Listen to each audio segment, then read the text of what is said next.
డిబేట్లోకి వెళ్దాం. మనతో జాయిన్ అయ్యారు తెలుగుదేశం పార్టీ నుంచి సజ్జా అజయ్ కుమార్, తెలుగుదేశం పార్టీ అధికార ప్రతినిధి మనతోటి జూమ్ కాల్ జాయిన్ అయ్యారు. అదేవిధంగా వైఎస్ఆర్ కాంగ్రెస్ పార్టీ నుంచి షేక్ మొయినుద్దీన్ మనతోటి జూమ్ కాల్ జాయిన్ అయ్యారు. అదేవిధంగా రాజకీయ విశ్లేషకులు మస్తాన్ రావు గారు, సీనియర్ జర్నలిస్ట్, వారు కూడా మనతో జాయిన్ అయ్యారు. అదేవిధంగా సీనియర్ హైకోర్టు అడ్వకేట్, రాజకీయ విశ్లేషకులు సింగళూరు వెంకటేష్ మరి చెప్పిన వారు కూడా మనతో జాయిన్ అవుతారు. సజ్జా అజయ్ ఉన్నారు, వారితో మాట్లాడదాం. గుడ్ ఈవినింగ్ అండి సజ్జా అజయ్ గారు. గుడ్ ఈవినింగ్ బ్రహ్మనాయుడు గారు. మీకు ప్యానెల్లో ఉన్న ఇతర ప్యానలిస్టులకు అదేవిధంగా రాజ్ న్యూస్ ఛానల్ అందరికీ కూడా వెరీ గుడ్ ఈవినింగ్. మొత్తానికి మీ కోపాన్ని, మీ పగని తెలంగాణకి షిఫ్ట్ చేసి వైసీపీ అధికార ప్రతినిధి నాగార్జున యాదవ్ని కోర్టు మెట్లెక్కిచ్చారు, రిమాండ్కి పంపించారు. హ్యాపీయా? అంటే బ్రహ్మనాయుడు గారు, నాకు ఒక విషయం అర్థం కాని విషయం ఏంటంటే, మాకేంటి సంబంధం? ఇప్పుడు మాకెందుకు కోపం నాగార్జున యాదవ్ అని ఒక పర్సన్ మీద? నేను మాకు ఆయనకి ఏమన్నా గట్ల తగాదాలు కానీ ఆస్తుల తగాదాలు కానీ ఉన్నాయా? లేకుంటే ఈరోజు రాజకీయ విభేదాలు ఏమన్నా ఉన్నాయి అంటే, ఫర్ ఎగ్జాంపుల్ అతనేమన్నా ఈరోజు అతని ఇంటి మీదకి మేమేమన్నా వెళ్ళి దాడి చేసా, లేకుంటే అతని పర్సన్స్ వచ్చి మహిళ మీదకి వచ్చి ఏమన్నా దాడి చేసి ఏమన్నా గొడవలు మాకేమన్నా పాత కక్షలే ఉన్నాయా? ఏం లేవు కదా. ఈరోజు గత ప్రభుత్వంలో ఒక చైర్మన్ గా పనిచేశాడు అతను ప్రభుత్వం. నాకు తెలిసి అంత ఎంతో చదువుకున్న వ్యక్తి నాగార్జున యాదవ్. ఒక టీవీ ఛానల్లో కూర్చొని, ఒక కేఎస్ఆర్ లైవ్ షోలో కూర్చొని, మన రాష్ట్రం కూడా కాదు పక్క రాష్ట్ర తెలంగాణ రాష్ట్ర ముఖ్యమంత్రి రేవంత్ రెడ్డి గారిని పట్టుకొని వాడు వీడు స్విగ్గీ జొమాటో డెలివరీ బాయ్, వాడది వీడిది ఏంటి ఒక ముఖ్యమంత్రిని బట్టి ఆయన రాజకీయాలలో రేవంత్ రెడ్డి గారు ఆయన ప్రస్థానం ఏంటి, ఆయన ఒక మొదటడికి ఎక్కడ వేసిండు, జెడ్పీటీసీ దగ్గర నుంచి ఈ రోజు తెలంగాణలో ఉన్న కోట్లాది మంది ప్రజలు ఉద్యమాల వీరుడైన రేవంత్ రెడ్డిని ముఖ్యమంత్రిగా చేసుకోగలిగారు అంటే ఏంటి రేవంత్ రెడ్డి గారి స్థాయి? అఫ్ కోర్స్ నీకు రాజకీయాల మీద విమర్శ చేయాలా, లేకుంటే జగన్మోహన్ రెడ్డి కళలో ఆనందం చూడాలన్న ఒక ఆలోచన నీకు ఉందనుకోండి, రాజకీయంగా విమర్శ చేయి. ఈ పర్సనల్ అటాక్ ఏంటి? ఈరోజు మాకేంటి సంబంధం అసలు? బ్రహ్మనాయుడు గారు, మాకెందుకు సంతోషం? ఆంధ్ర పోలీసులు అరెస్ట్ చేశారు. ఆంధ్రప్రదేశ్ రాష్ట్ర రాజకీయ నాయకులు ఎవరైనా కక్ష సాధింపు చర్యలు చేశారు ఈ నాగార్జున యాదవ్ అనే పర్సన్ మీద? తెలంగాణ ప్రభుత్వంలో తెలంగాణ పోలీస్ అధికారులు ఆంధ్రప్రదేశ్ రాష్ట్రానికి వచ్చి నీవు పలానా వ్యాఖ్యలు చేసావు, దాని గురించి నేను విచారణ చేయాలని చెప్పేసి వచ్చారు, తీసుకెళ్లారు, ఉన్నత న్యాయస్థానం ముందు నిల్చోబెట్టారు. న్యాయమూర్తి గారు అతనికి శిక్ష విధించారు, 14 రోజులు రిమాండ్ విధించారు.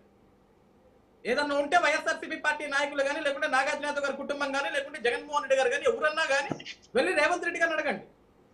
ఇప్పుడు మన డిబేట్ కి ముందు మీరు ఎమ్మెల్యే గారిని కాల్ తీసుకున్నారు, తాడిపత్రి చంద్రశేఖర్ గారు. అవును, ఆయన ఏమంటారు? చంద్రబాబు గారి కళ్ళల్లో ఆనందం చూడటం కోసం రేవంత్ రెడ్డి చాలా ఇటువంటి తప్పుడు నిర్ణయం తీసుకున్నాడు అన్నారు. ఏంటి ఇప్పుడు రేవంత్ రెడ్డి గారు తీవ్రంగా ఆలోచించి ఇప్పుడు ఆయన తెలంగాణలో ఉన్న సమస్యలు కానీ, తెలంగాణలో తెచ్చే పరిశ్రమలు కానీ, లేకుంటే తెలంగాణలో అతను చేయాల్సిన అభివృద్ధిని అంతా వదిలేసి ఎక్కడో గుంటూరులో ఉన్న నాగార్జున యాదవ్ కోసం ఆలోచించి అతన్ని పట్టుకొస్తే తప్ప నేను నిద్రపోనని చెప్పాడు రేవంత్ రెడ్డి గారు. ఏమన్నా రేవంత్ రెడ్డి గారిని అనుసరించే అభిమానులు వాళ్ళకు ఒళ్ళు మండింది ఈ రోజు వాళ్ళకి. ఎందుకంటే సరే ఇతను ఎప్పుడో 2 ఏళ్ల క్రితం మాట్లాడి ఉండొచ్చు, వాళ్ళందరికీ ఈ రోజు కనపడి ఉండొచ్చు.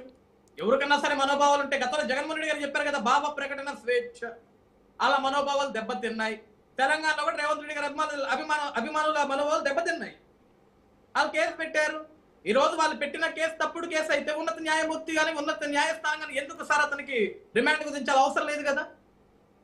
ఈ రోజు గతంలో అంటున్నారు.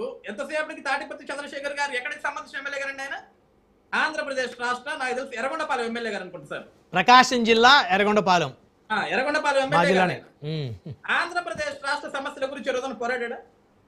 లేదు. ఎర్రగొండపాలెం సొంత నియోజకవర్గం కదా. మాట్లాడుతుంటారు ఆయన ప్రెస్ మీట్లు పెడుతుంటాడు, చర్చా వేదికల్లో మాట్లాడుతూ ఉంటాడు. బ్రహ్మనాయుడు గారు, ప్రెస్ మీట్లు పెట్టేదానికి అధికార ప్రతినిధులు మేమున్నాం. వైసీపీ పార్టీలు ఇప్పుడు అరెస్ట్ అయిన నాగార్జున యాదవ్ లాంటి వాళ్ళు ఉన్నారు.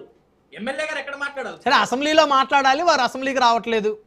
ఇప్పుడు జగన్మోహన్ రెడ్డి గారికి రావట్లేదంటే జగన్మోహన్ రెడ్డి గారికి కొన్ని పర్సనల్ రీజన్స్ ఉండొచ్చు, కానీ ఎమ్మెల్యే గారికి ఏమైంది? రావచ్చు కదా. ఇప్పుడు ఎర్రగొండపాలెం నియోజకవర్గ ప్రజానికం తాడిపత్రి చంద్రశేఖర్ అనే వ్యక్తిని ఎమ్మెల్యేగా ఎందుకు గెలిపించుకున్నారు? అక్కడ ఆయన సమస్యలో అసెంబ్లీలో మాట్లాడతారని, చర్చిస్తారని కదా. ఇప్పుడు ఆ నియోజకవర్గంలో ఉన్న సమస్యలు ఉంటే మా తరపున ప్రశ్నిస్తాడు, గొంతెత్తుతాడని కదా.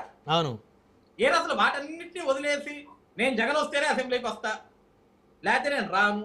మరి మీకు ఎందుకు సార్ ఎమ్మెల్యే పదవి? రాజీనామా చేసేయండి, తప్పేముంది? ఆ ప్రజలు మీ మీద నమ్మకం పెట్టుకున్నారు. ఎమ్మెల్యే గారు మీ మీద నమ్మకం పెట్టుకొని అంత వేవులో కూడా, ఏది కూటమికి 164 వచ్చిన వేవులో కూడా ఆ నియోజకవర్గంలో క్యాండిడేట్ ని కాదని మీకు ఆ ప్రజలు అక్కడ మీకు అవకాశం ఇచ్చి, మీకు కిరీటం ఇచ్చి, మీకు కుర్చీని ఇస్తే, ఏ ఒక్క రోజున్నా సరే నా నియోజకవర్గంలో పలానా సమస్య, ఈ ప్రభుత్వం వల్ల నా నియోజకవర్గంలో సమస్య ఉందని ఈ రోజున మాట్లాడా? మాట్లాడలేదంటే అర్థం ఏంటో తెలుసా బ్రహ్మనాయుడు గారు?